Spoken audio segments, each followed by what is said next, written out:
just how meticulous the team was and the jingle, di ba? Tayo mga Pinoy, mahilig tayo sa mga catchy phrases and catchy music. So the way they were able to do their own, background and investigation on what would appeal to the mass and the Filipinos, and we're just one to convey that message through the song and dance. And I think it's also the catchy phrases, yung familiar needs, di ba? Meron yan. So parang yung mga yun, parang authentically sa Mr. DIY lang yung maririnig yan.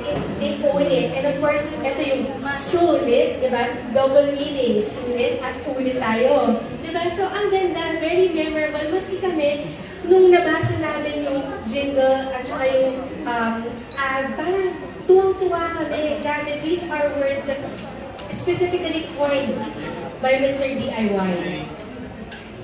There you go.